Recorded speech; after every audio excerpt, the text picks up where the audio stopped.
Hi, everyone. It's journalist Lisa Ling, and I'm sure you will agree that it is so important for there to be good, trustworthy journalism on children and families, and nobody does that better than the Imprint. I am such a devotee of the Imprint, and I listen to the Imprint weekly podcast because it is so comprehensive and so substantive, and it is by far the best news source for anyone interested in critical issues like foster care, juvenile justice, youth homelessness, and so much more. During this holiday season of giving, I hope you'll consider donating to the Imprint. If you do so between now and the end of the year, your donation will be doubled thanks to the National Newsmatch campaign.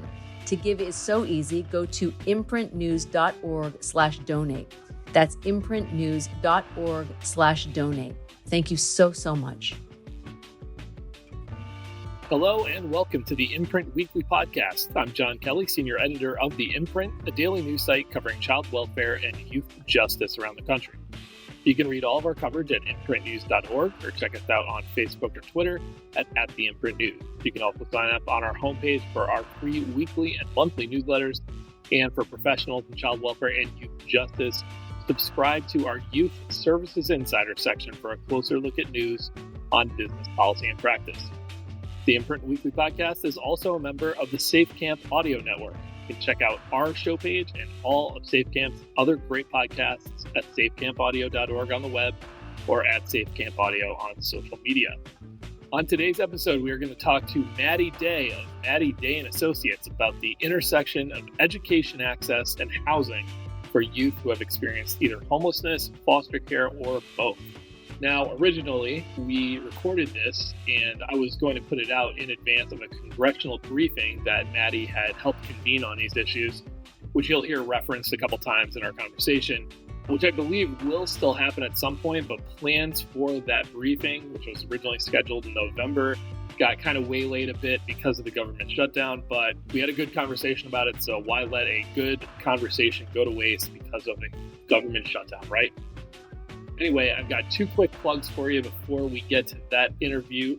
First one, free online conversation tomorrow, December 9th, 10 a.m. Pacific time, 1 p.m. Eastern time.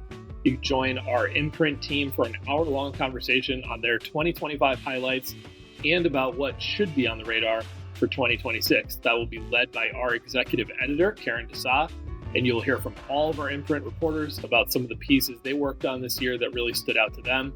And I know they really want this to be interactive, so please do register completely free, like I said, and come with your questions and ideas for what should get on the old editorial calendar for 2026. That is tomorrow, December 9th, 10 a.m. Pacific time, 1 p.m. Eastern time. I will drop a link to register in the show notes for this episode. Second one, you've heard me say it a bunch of times already in the last month or so, we are officially in the middle of Newsmatch season. The Imprint is once again taking part in the National Newsmatch campaign, which means every dollar you give between now and the end of the year will be doubled. Your support fuels powerful investigative reporting, lifts up voices that are too often unheard, and helps hold the powerful accountable while giving communities the coverage they deserve. Give today and make your impact go twice as far in supporting journalism that makes a difference. And to do that, you can go to imprintnews.org/donate. Without further ado, here is my conversation with Maddy Day. All right, we are joined today by Maddy Day of Maddy Day and Associates, a national consultant on child welfare and education, to talk about her experience in the intersection of those two things, as well as an upcoming briefing that she's going to be helping out with on Capitol Hill that will more specifically look at housing for homeless students and child welfare involved students. So Maddy, thank you for joining us on the Imprint Weekly Podcast. Yeah, thanks so much for having me. I think this is our first, and maybe it will be my last ever podcast interview in the home of the person. So I really thank Maddy for welcoming it. For no other reason than I can see the pictures of her two greyhounds on the wall, one imposed with a hockey jersey on and one as a duke, I'm guessing. I think How so. do you imagine that? Yeah, or a duchess, whatever. Some sort of royalty. We include the picture of my dog on the podcast graphic sometimes, so I feel like we should have yours so you people must. can picture it now. Okay, yeah, we'll figure out how to absolutely. get that to the people. Okay, house rules on our podcast before we get into the weighty topics of the day. Yep. You got to tell these guys a little something about yourself. So I'm going to give you the categories. They're all pop culture oriented. You got to give me at least one favorite. Okay, I love it. Here are our categories: favorite book, movie, TV show, musical group, or sports team. You don't have to give me all of them. You could if you want. You have to give me one. Maddy Day and Associates. What do you got? Oh my gosh. I'm like, this is really going to show that I have no taste. So I will just say, like, people do not judge me because I really consume like very non-academic things when it comes to that. So when you say favorite book, I'm just going to be full honesty. My favorite book is called The Discovery of Witches by Deborah Harkness. It is a kind of historical fantasy sort of book. Came out, I want to say maybe around 2010. There's several books in the series. They've adapted it. It's like on Netflix if people are interested. I love that book. I have read it. I don't like to reread books, but I have read that book at least 3 times, like the Wow. whole series, at least 3 times, maybe 4. I will say though, the show, the adaptation, not my favorite. So when it comes to shows, I mean, I think right now this would change. Well, all-time favorite show, Schitt's Creek. Like, Great choice. And you I think you're know, the first one to pick it, but I bet a lot of people are like, oh, yeah. what are people Yeah. doing? It's so good. It's so good. And on so many levels, I just think like speaks to our human condition and all of these things. I love that show. And it's one that I go back to. If you are in a texting relationship with me, you have definitely received like Moira, Rose, or, whatever Rose family memes, because I find it so applicable. And it's not certainly an apples to apples thing I'm about to say, but I never really thought of that show surfaces that is like happening all over the country that I don't think people totally are aware of is like people live in hotels. Yes. You know? Yes. Yeah.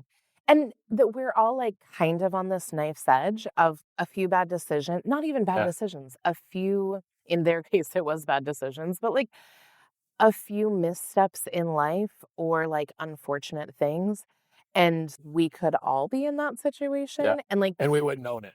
and we, Like them. yeah, yeah. And Yeah. I think it becomes this like, what happens if you are, and if you had the chance to reinvent yourself, but really reflect on, do you reinvent yourself for good and in the ways that are actually what is true for you? What would that look like?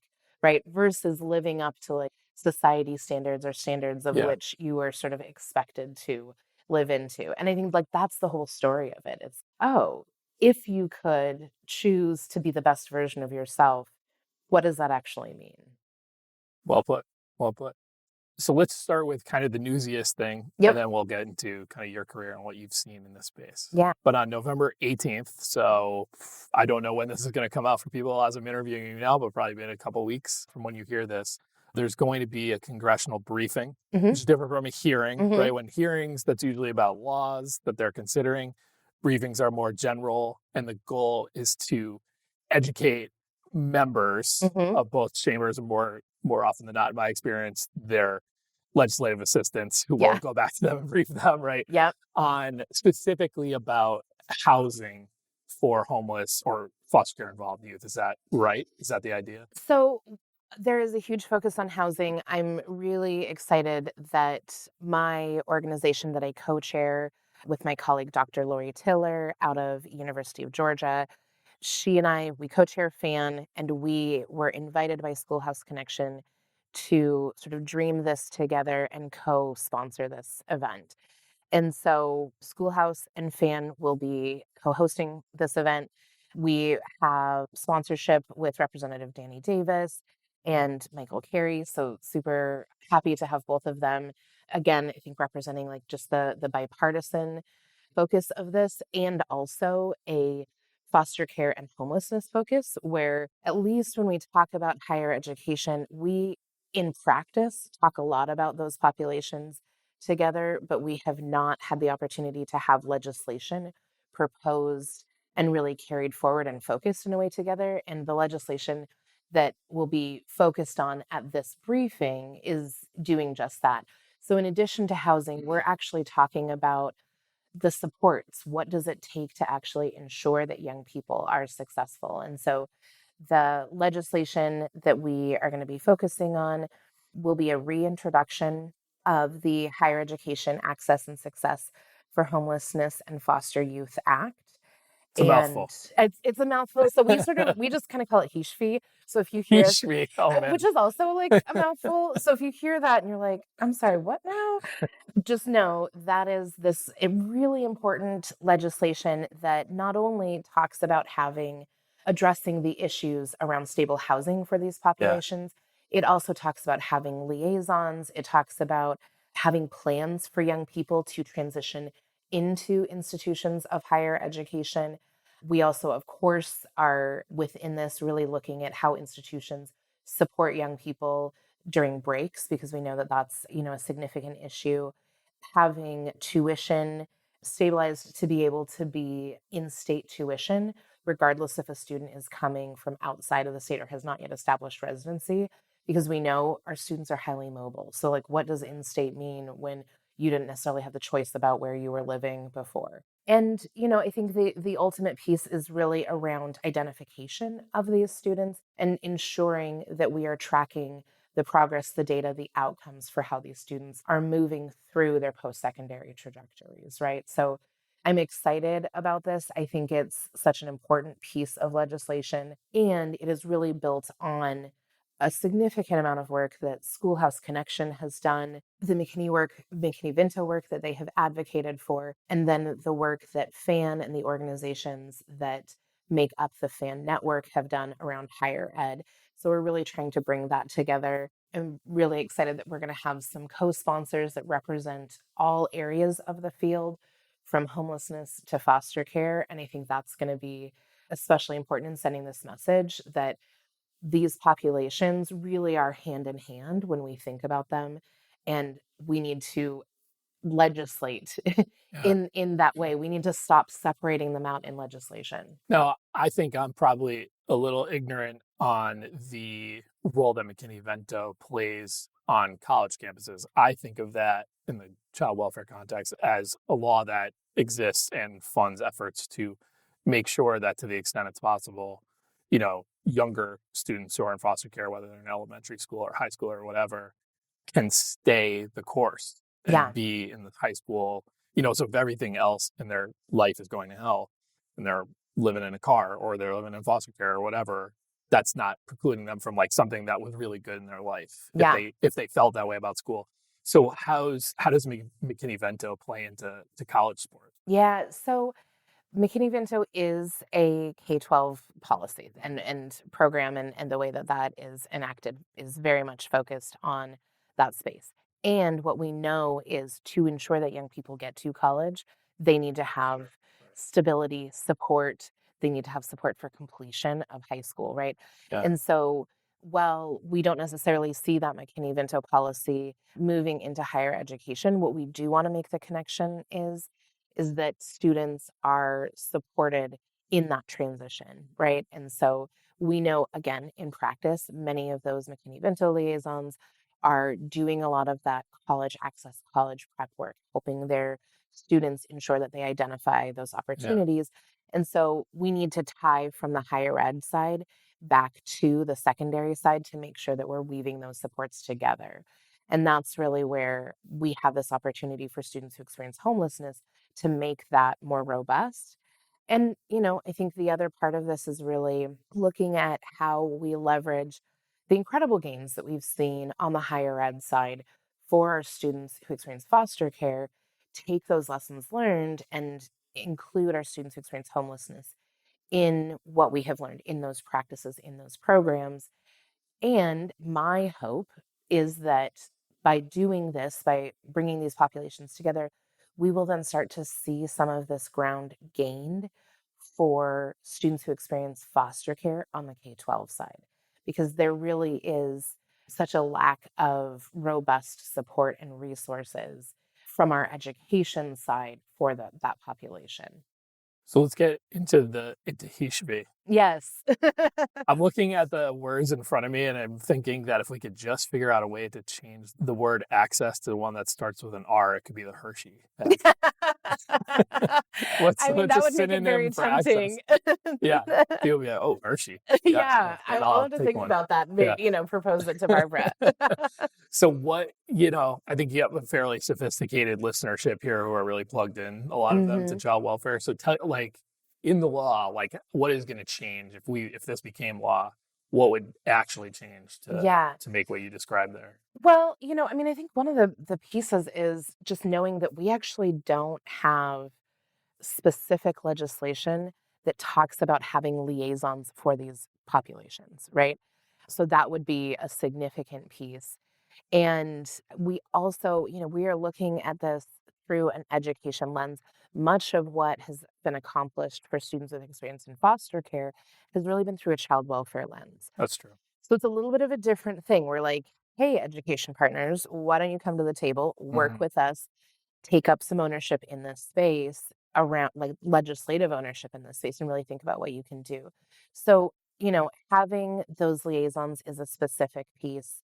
The data collection on the admissions process, while, institution to institution, you can draw down data, you can sort of mine the FAFSA data to find out who these students are, but there's not a great way to actually look at this, population overall. And one of the things that we know about our population is there's not enough data about how they move through education, period. There's definitely not enough data about how they move through the post-secondary education system. And I co-authored a report with Nate Ockpick, who I'm sure, I don't know if you've interviewed Dude, him on no, here, haven't but on here yet. He will he's be someday, I'm yeah, sure. Yeah. absolutely. So Yeah. he and our other colleagues, Dr. Kenyon Whitman, Liz Nira, and Lisa Jackson, all came together and we, Nate led this study. And one of the things that was challenging, we had this simple question of like, how do we actually find the number of how many students actually with experience in foster care actually graduate from post-secondary education? Finding that number was incredibly hard. There's just not enough data out there. And so we were able to come to what we actually really feel like we can stand by. But to be able to do that for our students who experience homelessness, for students who experience foster care, then also equips us to know where the gap is, where students are falling out Yeah. from high school graduation to starting college to actual college graduation. We know that that drop off is pretty extreme, right? And Yeah. so how can we then go back and put resources? So I'm glad that you guys did that. And I'm blanking on the number right now, but you kind of put your best work on this, put it at somewhere around like 12% on the high side, yeah, graduate from a 4-year campus if yeah, they've of all foster youth. That's yes. your Yeah. And, Nate also has additional research that looks at what happens if a student, and it's particularly focused in California, if a student participates in a campus support program. But we really wanted to look at all students, right? So what we were able to come to is 8 to 11% is really where we kind of landed, given the data that we have, which is better than the 3% that, people have been saying for years. right. And I think that there's so if 12%, when I just said it, Mhm. sounds pretty grim to you, it is, but it's Yes. also 400% higher than this Yeah. thing that's been put out there forever, which the fundamental flaw in that, honestly, to me has been that is a number related to kids who age out of foster hmm care. hmm You know what I mean? And so I just think it's not a good or bad. It's just inaccurate to say, and you hear it described so much as only 3% of foster youth ever get a 4-year degree. Well, I mean, there's literally hundreds of thousands of kids who experience foster care that do not age Yeah. out. Most do not. Yeah. And we're just putting them in that group, and it's not correct Yeah. at all in any way. Yeah. Yeah. Well, and that data, your listenership is probably like, we've read it, or Yeah. we don't actually have interest in reading it, which is totally fine. Quick read. It's not that bad. I Yeah, it's promise. really not Yeah. that bad. I'll We drop a tried, link in the show notes if you want to like thanks. that. We Yeah. tried to keep it, direct and to the point. But I think what is, important about all of that is that 3% was based on very early research when we were still trying to understand the Yeah. population. It was small sample size. And it was foundational to the field, but it was just not accurate or reflective of where we have come. Yeah. And again, it's, I would like to see that we would have come further, Yeah. but at least we know that we have made some gains and we can start building from here, right? And to your point, we do have this flaw of we only count young people who age out. We don't know what it looks like if you were in foster care until, 15 and then were adopted, went back to family, Yeah. in a guardianship, all of these things. It just doesn't show up in the data that way. And arguably, you would say, you know, and there's, data out there that shows that, any foster care impact has an impact on your education because it is so disruptive, right? Yeah. So we have a lot more to do about data. I think in the HESH fee legislation, it starts to put data back into kind of our way of thinking about policy, because often our policies are really practice driven. I think the other piece that feels very important right now to me, and I think when we look out at just kind of the state of higher education right now, is having this measure around trying to make the cost of college reasonable. And when, I talk to lots of people about the cost of attendance, what it really means to go to college, and it's such a black hole when people get into it. Just trying to explain the basics of it, and then you say, "Oh, and if you're out of state, it's actually this." And they're like, "I'm sorry, what?" like, and for some people, out of state can mean actually not that far because they live No. close to a state Right. line, right?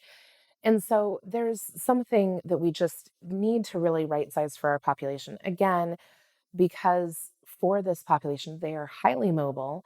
And if they are going to a school that may be considered out of state, it may actually be because they are returning to a supportive environment. They are returning to a place where they have community, Yeah. right?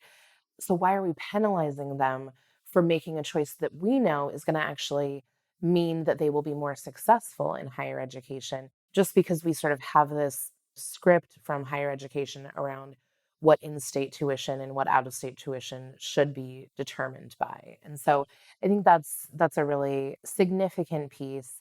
And then of course the access to campus housing over break, in some ways, I see that piece as like kind of this, codification of what I feel fairly confident in saying most schools that have had awareness about this population have come to the realization, oh, we need to provide break housing. Like those policies seem to come fairly easy now for schools. It just feels like practical. Really? You But feel like we've made progress on that? I really do, and I think that part of that is because on the higher education standpoint, the population has actually become so diverse that kinda all you need to say is, "Okay, so what do you do for your international students? What do you do for your college athletes that have to practice over break?" Right. And all of a sudden they're like, "Oh, yeah, we actually have housing for them." And you're like, Yeah. "Right, okay. So now Same what" deal. Right, Yeah. it's like same, Yeah. right? Yeah. And usually we're not talking about a ton of students, right? So it's, adding a relatively small amount of students to programs that they're already doing. Now, I think where we need to go in practice is what does that qualitatively look like? Because while they may guarantee housing, which I think is essential, where is that housing? Do they have to leave their dorm for that housing? Do they have to go, relocate to different places for that housing? I think that's where we need to, in practice, think about how we can do better for those students, right? But I do think that it is, in my experience, and I have seen this here in Michigan, as we developed campus support programs across the state and talked about, this is a population that may not have a place to go during these breaks, there was a lot of willingness to figure this out and a lot of like, oh, we didn't necessarily think about it, but yes, we can sort of move this into the regular mechanics of how we move with other students who have to be here or be close to the university over break. Yeah. No, that makes all the sense in the world. And to the broader aim of housing stability, isn't there a part of this law, if I read it right, that changes or creates an exception in federal housing, funding and how it flows to hold these, like to basically free colleges to use Yes. like federal money to help with this? Yeah. So yeah, absolutely. And I think this is where, there have been amazing gains with FYI vouchers and, all of that. And it's really trying to help colleges see and be more creative about how they can use these various resources to support the expensive housing. Right. We know housing is expensive. When I talk to my colleagues in California, they're like, listen, housing is not a small thing when we're talking about housing our population. It is very expensive and it is very challenging. And we have made some gains on resources that can be used. So let's think more expansively about how colleges can leverage Yeah. those. So you got into this many, many years ago. Not to age you here, because you're not I old. know. You're not old. No, listen, I feel my age every day that I see like young professionals, and I'm like, you were born when? Oh God. Okay. Oh yeah. So true. You are a Washington native Yes, I and went to am. school at Yep. University Dub. of Washington. Yep. Go Huskies. Huskies, right? Yes. Yeah. I'm a fan Purple of and the other gold. Huskies, University of Connecticut. Ah, that's It's okay. okay. That's We okay. can have one on each coast. And you actually got a program Yeah. to support foster youth on campus. Kind of started with like a paper you wrote, right? Yes. Is that what you said? Yeah. So, here's the thing. I always say, I never intended to be a social worker. My mom was a caseworker when I was growing up. And so I knew how hard that job was. She worked in child welfare, she worked in CPS. Wow. I saw it like up close. She was a single mom for a number of years. And so, there's interesting things that happen when you have to figure out childcare and you're also a CPS worker. Mhm. So, I saw how hard this was. She worked in group homes and I spent summers hanging out in group homes. And so it was not ever the thing that I was going toward, but it was always the thing that I really understood is like, this is part of our world, our society. It's part of my world and it's not othered in any way. And so when I was in undergrad and needed an internship, I sort of saw the available internships and thought, okay, let me try this thing in child welfare. And I got into case management. That led me to get into child placement. And this is like the early aughts, as they say. Like, this is going to age me. But, when I got into it, all of a sudden I really saw child welfare from a different lens. And when people were telling me, oh, we have an older youth that needs to be placed, and I would look at the case file and I'd be like, they're 8. What? Like, how is that an older youth? What are we talking about? Right? That's what the stats suggest. It's like that's the year at which it becomes unlikely to find an adoption, which is not Exactly. how we should be measuring No, age, but I think that's where that comes from. exactly. Yeah. And so, I was doing a lot of foster and adoptive placements. And I just kept seeing older youth, youth of color, sibling groups not getting placed. And I was out there trying to develop families for these young people. The Seattle area. Right? Yeah. The like Washington State, but kind of primarily Sure. Western Washington. And I was trying to find families for these kids, and it was really hard. And I just kept thinking, after seeing a few failed foster adoptive placements, like I had a little like baby social worker breakdown. And like, it was like my first run at burnout basically. And I remember saying to a friend, like, we can take everything away from these kids. Like, I can take anything that they have away from them. And like, we somehow have the right to do that. Like, that is wild. And I was like, I don't want to do this if that's what my job Mm. is. And I know that's not what my job is, but that's what it felt like. And I, sort of said offhand, the only thing I can think of that we can't take away is an education. And we were having this conversation, and I just said, if I'm going to do anything else in social work, it's going to be to figure out how I can help young people who want to pursue an education make that happen. And so that was like my little caseworker burnout. I started graduate school at the University of Washington, was asked to write a paper on organizational something, shows how much that took. And I said, I'm going to write this about what the University of Washington could do if they really are serious about helping the most vulnerable student populations. What could they do? So I wrote a paper and I said, if you're really serious about this mission, then you need to create a campus support program for students with experience in foster care.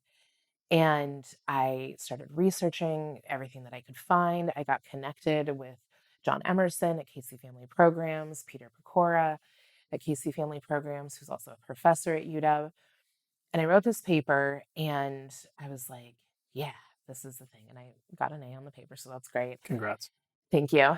And then I happen to be, and this is where, I don't know, I have a big mouth, and so I'll talk about this stuff all the time. I was at a holiday party with my family, and my uncle happened to be a regent for the University of Washington at the time. He said, "How's school going?" And I was telling him, and I said, "I wrote this paper." And he said, "Send me that paper. There's somebody I want to send it to." Okay, sure. So he sent it to Dr. Sheila Edwards Lang, who was at the time the vice president of the Office of Minority Affairs, vice provost of diversity. And several months after I sent him this paper, or she called me, her assistant, let's be real, called me, emailed me something and said, you need to come meet with the vice president. And I was like, oh no, like what's happened here? And I went in and she said, "I've read this paper, explain this to me." And so I did what I'm doing here, which is, like I said before we started recording, talking about my favorite thing, which is like foster care and education. And I said, it's doable. The University of Washington is already receiving money because of this passport legislation pilot. You just don't know it. And she was like, "We already have money?" And I'm like, "You already have money." And just briefly, what was that passport legislation? Yes. So this passport legislation provided a myriad of things, but one of the things that they were providing was an incentive for retention of students with experience in foster care at post-secondary institutions. So if you had a named liaison or a named point of contact, then for every student who is identified as a passport student, having had experience in foster care, having aged out, I think, been 16 or older in foster care and at your university, for every term that you retained them, you would get a certain amount of money. It's a big deal, like for universities to be getting this money. And it's also one of those things that I still think is like very progressive. And she was like, "Where are you getting money?" I'm like, "There's money there. Nobody's doing anything with it, but we should be using this money to support students."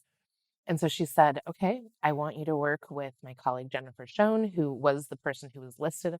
And she said, "You guys start a campus support program." And so that really like kicked off this, kind of wild turn in my whole entire career where I was like, now I'm starting a campus support program. This thing that I had only read about. I'd never been to California to see their programs. I'd only read research papers and heard from John about what those looked like.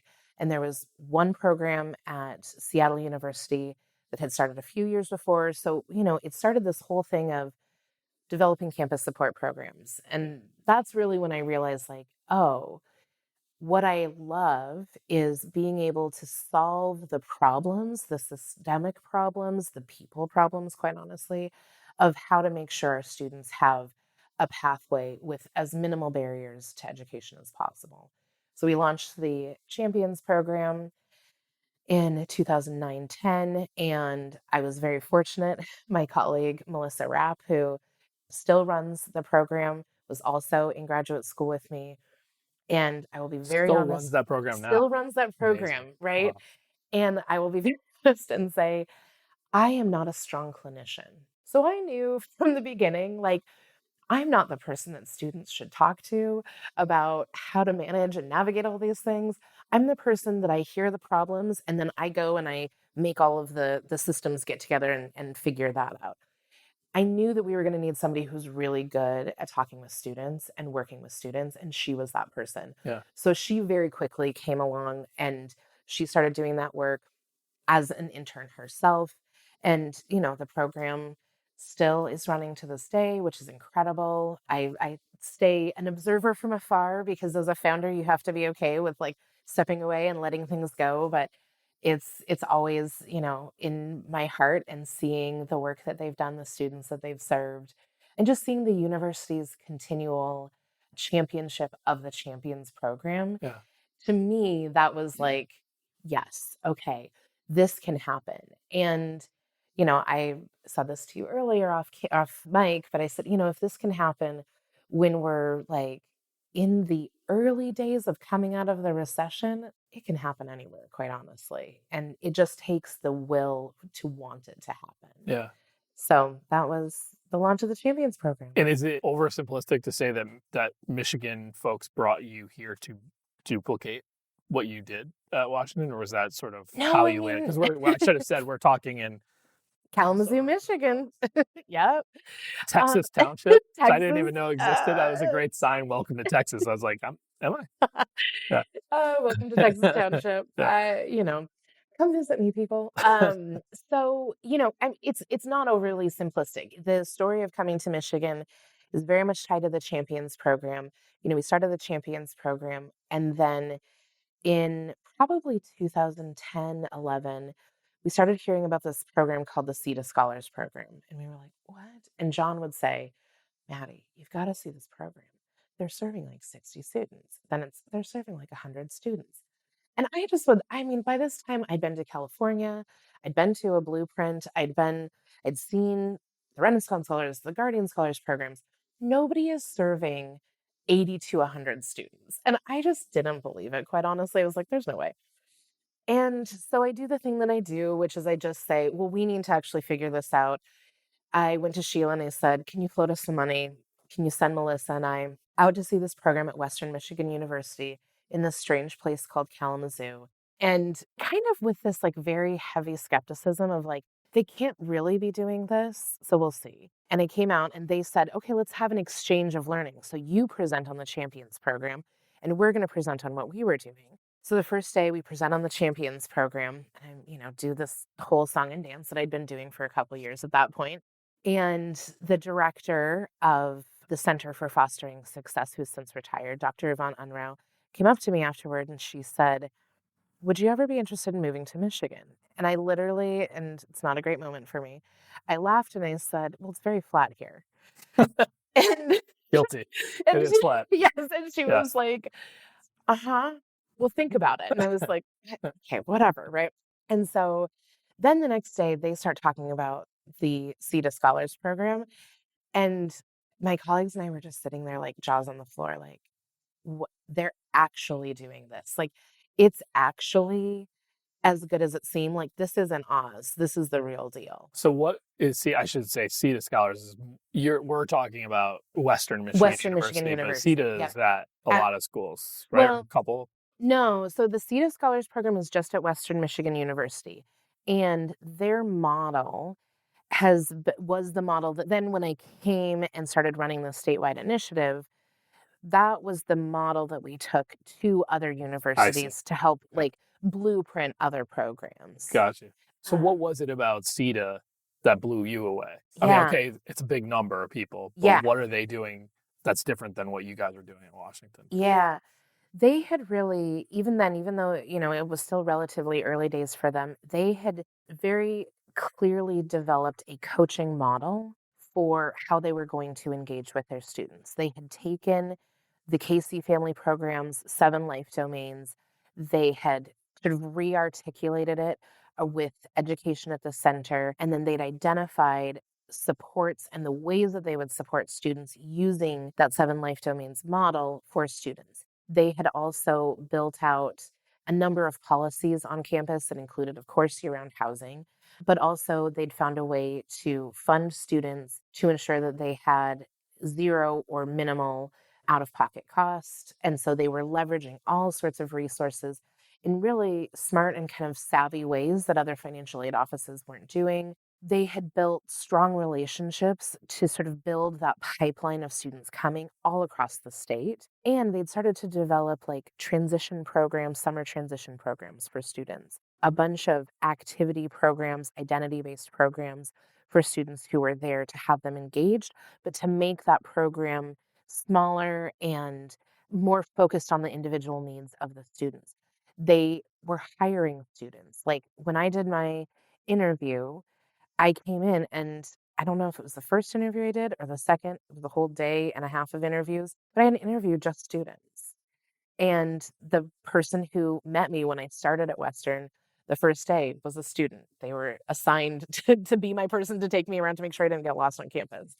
It was an assumption that students will be working in the program, not just in an advisory role, but really in a partnership role with the folks who are running the program, the campus coaches. And they've since built from there. But it just was this like, oh, you've taken the things that we knew students needed and you've sort of put them on steroids and you've done it so quickly. And then on top of that, like the icing on the cake is you have the university president who's like going here, there, and everywhere. He's since retired. He was lovely, Dr. Dunn. and talking about this program and telling people about how important it is and telling other college presidents that they need to have programs like this. And it was Yeah. just like, this is just not done, and like, but it was, and it was genuine. And it was something that I just thought, not only is this clearly very special, but other people need to know about this. We need to take this out. And so the second day after I had sort of, rebuffed Dr. Yvonne's, question about Consultation. moving to Yeah. Michigan, she came up and she said, we got this grant from the Kresge Foundation, and they are very interested in us taking this model statewide, but we don't have a director for the grant. Would you be interested in applying? And I don't know. I think I just said, I'll consider it, and went back to Seattle and was talking to Melissa and our other colleagues. And I said, I think I'm going to apply for this grant. And like, I remember Melissa was like, no way. Hmm. There is nobody that is more like Seattle or bust than you. Like, you love this city. You love the University of Washington. Your, wardrobe basically consists of purple and gold. Like, you're really going to go? And I was like, I think I am, because there was something about the opportunity to build a statewide initiative from the ground up that I was like, that was already happening in Washington. I came in and they were already sort of in the early stages of this. And I just thought, if I could do this, we could really do this in an innovative way. And we could use some of the frameworks, collective impact framework and others, to do this in a way that brings everybody along. That it's not just about higher ed, but it's also about our partners in K-12. It's also about our college access partners. It's also about our policy partners and our mental health partners and our housing partners. And I think part of it was like, I saw the 7 life domains when, they put it up and they were talking about how CETA uses it and has continued to use it. And I just thought, this is actually the pathway for anybody that wants to do this work. If you want to do any kind of foster care and education work, this framework is the one to apply, whether you're doing it at a campus or statewide. And so then I interviewed, and within 6 weeks of coming to Kalamazoo for the first time, I was now a resident of the city of Kalamazoo. So it was a whirlwind, and it was the best thing that ever happened to me. Before I was adopted, I felt like my life was already over. My biggest fear was that I would age out and not know how to be sufficient on my own. At a certain age, like, they don't want you, you're troubled and stuff. The clock is ticking for the more than 125,000 kids waiting to be adopted from foster care. Help the Dave Thomas Foundation for Adoption prevent them from aging out without a permanent family. Learn more at davethomasfoundation.org.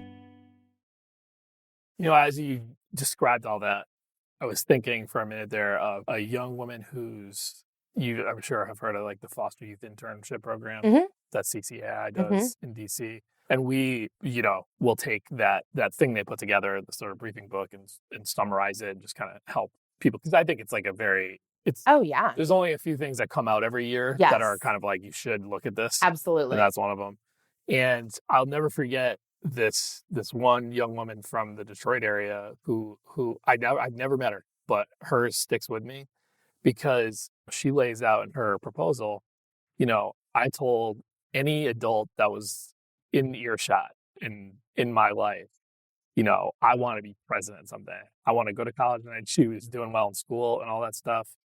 And nobody ever told her about the Chafee money that she could have got. Nobody really talked to her about any of that stuff. And she ended up not finding out about any of it in time to get into the really good school she got into. And instead had to go to like a community college.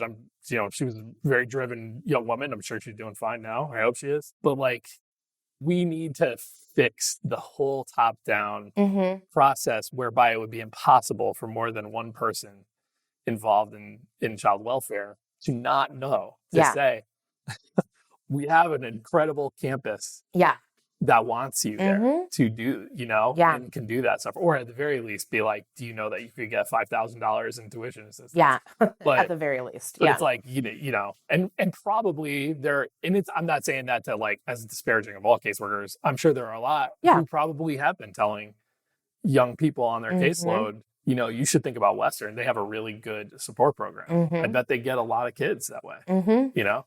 Well, and I think that there's a couple things that are and were unique about Michigan. One is when I came here in 2012, they had Michigan Youth Opportunities Initiative that touched every state. They have coordinators that sort of touch every state. So they have, and this is a branch off of the Jim Casey Youth Opportunities Initiative based at Annie Casey Foundation. And that had been going, gosh, at that time, it had been going for several years. And so those folks were kind of doing like an interesting version of independent living work where they're bringing young people together, they're doing life skills development, but they're also doing asset building and experiences and really helping to build youth boards in different communities, building youth and community partnerships. So that was one piece that was happening. They also had education planners, which unfortunately the legislature has since taken out those positions. But those education planners were instrumental in the early days of Fostering Success Michigan. We partnered with them so closely, and there were only maybe like 18 to 20 at any given time to cover the whole state, which Michigan is a big state, as you know, very diverse. But those education planners, it was not just about making sure that young people would get, registered and enrolled or dealing with, truancy or discipline issues. It was really about ensuring that young people stayed on their education pathway and had the opportunities and exposure to know what could come, right? So those positions were there. And I think that, they were such a unique position. It's one thing that I'm like, if I could wave a magic wand, I would love to have those in every state. Would hope that Michigan would one day bring those back.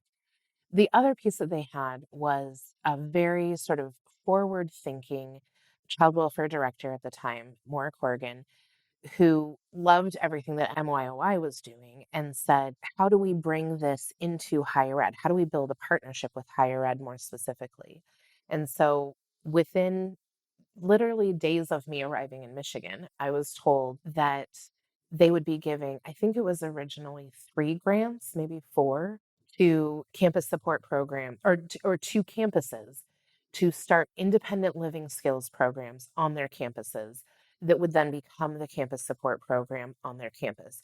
And part of this came out of the arrangement that was existing at Western where the Kalamazoo Department of Health and Human Services was allowing now two, at the time it was one position to hotel on campus and serve students directly. And that meant that they were hardwired into the state computer, able to do all of that, right? And so Maura Corrigan said, this is working super well. What if we kind of leveraged this idea, started these independent living programs? And so they initially said, we're going to do, I think it was initially 3 grants. And we had a convening, we brought folks together. And like 2 weeks after I moved here, I was hosting like a statewide convening and we were announcing these. And then like 2 weeks after that, her education analyst said, hey, we think that this is such a good idea. We want to bet on this idea. So we're actually going to do 4 more. So by the end of 2012, there were 7 grants to higher education institutions to have independent living programs on those institutions. Now, the work that my team did and, I led with Fostering Success Michigan was what does it mean to have a program on your campus? Because campuses got these grants and said, we're going to do it. This is great. Didn't know what they were doing. Right. Didn't know what that actually meant. Didn't know the best practices. So we had our work cut out for us, but it really created this interesting synergy that sort of jump-started a entire movement around foster care and education and really propelled like what we consider the Michigan model, very much based on what happened at Western Michigan University. We took coaching as the foundational element. We had coaches trained on all of those campuses. And, I'm like proud to say, but proud of the work that I did, my team did. And when I say my team, there were graduate students, there were undergrad students who were CETA scholars who were at other campus support programs. We always had students working with us alongside of us. And 6 years after when I was moving on into consulting, we had started 18 campus support programs. There were, I think, 10 grants from DHHS at the time. There may be a couple more now. And in addition to that, there were workers on loan both at University of Michigan and at Western. So you had a really robust engagement and investment from child welfare in this work. So, that's kind of how all of this work really grew, and it became partnership, right? It really was like all of these people had to come together in partnership and collaboration to make this happen. And I will say, we don't need to I don't need to belabor it, but we had really good policymakers. We had policymakers who came in and said, we recognize that there's a role that we play. They started the Fostering Futures Scholarship, and that has been, a huge financial benefit and success. A lot of the policymakers, took time to listen to students, to hear, and really champion these issues, which is no easy thing to do in Michigan when we have the term limits that we have. So, we kind of brought everybody in to create this foundational support. And I'm proud of the work that we did, and I'm proud that it, has outlasted me. It's now been around longer than I was ever the director of it, which is great. Right. It's got to feel good. Yeah. Now, you mentioned before how generally across the board, murky or bad the data can be on what we're talking about Yeah. nationally. If we have an excellent array of supportive programs in Michigan to the point where it gets dubbed the Michigan model, and there's all these, it's spread from Western Michigan to different campuses and all the things you said, we should be seeing above average or better than other states retention of kids to, I don't know that it's fair to hang graduation as the expected measurement in and of itself, something around retention. Do you have a sense that that has happened here? Do you feel like, are there numbers we can look to and say, we've done all this in Michigan and the foster youth who end up on our college campuses have done better than Yeah. they had in the past or compared to other states? Yeah. The best data that we have actually comes out of K-12, and it's because Michigan really took up the ESSA requirements, and we have a great data storing, data housing group called SEPI, and they do, the education data for the state. So you could go on there right now. You can see where students with experience in foster care fall as far as high school graduation. I think that there's a couple other metrics that they have. You can also find metrics on how many students are getting the Fostering Futures Scholarship, what the demographic breakdown of that is. So that's great. If there is one failing that I have, it is that I never got a data sharing agreement with all of the campus support programs. Part of that is because we don't have a SHIO. We don't have a statewide higher education organizing body. So to do any data sharing means you have to go to every institution individually. So what we had is some institutions that would share their data with us, and you can see, because most of those institutions share their data in annual reports, and you see that, and their outcomes are very robust. Even the graduation outcomes are actually very robust. You're looking at programs that are seeing far beyond that, 8 to 11%, right? What we don't have is the data sharing agreement across all institutions. We were never able to get the data sharing agreement with DHHS to look at for every student that aged out, right? And it's a challenge. I think part of it is, in some ways, we were so busy starting the programs, getting the institutional policies changed, getting statewide policies changed, that the data sharing piece just sort of fell further down and down. It's my dream, it's my hope that they make that happen. And it's a challenge to do that without legislative will. And so it's one of those things that I would love to see Michigan pick up. We'll see if that happens. So my answer to your question is, if you look at especially some of those long-standing programs and look at their education outcomes, what you will see is very robust findings for those campus support programs. We don't have that overall. What we were able to track during my tenure was the number of students served.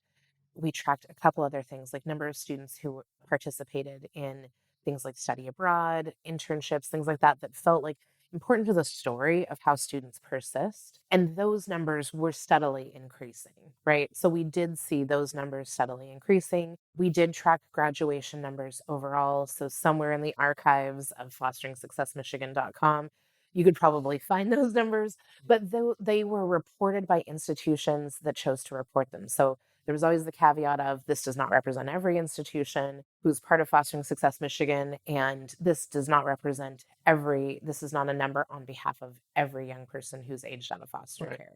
So it's a lesson in like how you create those data agendas. It's challenging, it's long work, and I think it takes a lot more policy levers than we were able to sort of wrangle at the time. Yeah, got it. I can tell from the way you're relating your kind of early experience why this policy and this legislation on the federal level would matter is, if I'm thinking of this right, correct me if I'm wrong, to get more states interested in doing something as comprehensive as what Michigan has attempted in Washington or California, it would help to unlock federal flexibility Yes. along with some expectations. Yes. And that's not in and of itself going to fix anything. That will just unlock Yes. the ability to then the fight is Yes. in the state, right? Yeah, the fight will always come back to the state. And in many ways, there's some like institutional fights to battle. But, I think part of it is, so I mentioned that I co-chair an organization called FAN. And what does that stand for again? Fostering Academic Achievement Nationwide. Less of a mouthful than HFE. HFE, gotta fix it. We'll figure out a way.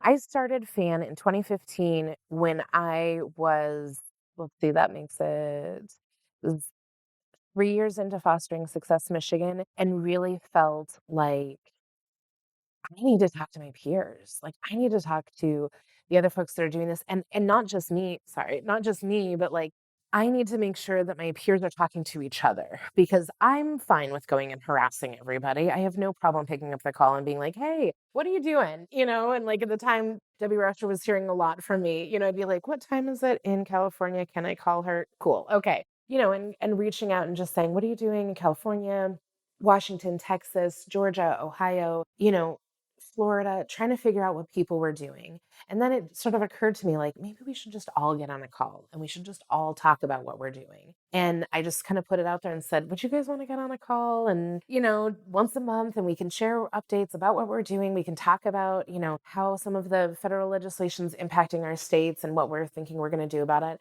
And everybody said, sure. And since I think August of 2015, we have fairly consistently had monthly meetings with this group of folks. Now, the people have changed. We've added more states, which has been great. The shape of it has been more formalized. We weren't called FAN initially. That kind of came in 2018 when we started to kind of coalesce a little bit more. But that group of folks, has really continued to come together around how do we do this work, build this work, sustain this work in the states, right? And that's great. We have 21 states that are now part of FAN. Love it. That's not the whole country. We have so much work to do. And so legislation like HFE is the opportunity to get all 50 states, right? Love to have Puerto Rico on board, so maybe 51. And so to really make this something that is accessible, and in part because when you look at where this work has happened, very few places have actually had legislation that has started this work. Most of the work around developing campus support programs or statewide foster care and higher education organizations has really happened starting in an institution, starting with a nonprofit, right? And then it's spread from there. You have people who, we always joke, like, you ask us what we do, we should say other duties as assigned, because most of us started this work and it was other duties as assigned, right? This was not in anybody's title, or for very few of us was this in our title, right? And so this legislation actually provides the opportunity for states to see this as something that they can take up, they can make this a role. We don't have to just rely on the sort of groundswell of public will to raise this to where it needs to be, right? And so, and the other part is we also know in practice at this point, if I'm doing my math right, the majority of FAN organizations have some significant way that they are engaging students who experience homelessness. So you look at Georgia, you look at Washington, you look at California, all of them have, in addition to building work around students who experience foster care, they have also brought in students who experience homelessness into that work, into their organization. And so, it's the opportunity for us to say, okay, let's sort of formally do this rather than kind of informally do this. And then think about what other sort of leverage of resources we need to then continue to build out in our states to make this happen. So I'm hopeful. I mean, I think in some ways this legislation has been a little bit of an energizer, especially in a time that has felt very challenging. But I think an energizer in the field where I just feel like it feels like there's a revisiting of what's possible in ways that I felt, sort of 10, 12, 13 years ago when I came to Michigan. And I could really kind of look at and say, there's all sorts of opportunity. If we can maximize this moment, I think we can really create something good here. And I feel very similarly, if we can move Hishvi forward and if we can make this happen, I think that we have the opportunity to just really systemically change the landscape nationally around what it means to support students with experience in foster care and homelessness in higher education. And, ultimately, it's like, let's stop making opportunity for education something that is based on zip code and luck. And let's try to make this something that you have, equitable access to. Well, step one of that will be this briefing in November. We will link to something about the HB Act for folks that want to read up on that in advance of that. But Maddy Day and Associates, I love saying it all. Thank you for joining us on the Imprint Weekly Podcast. Thank you for having me.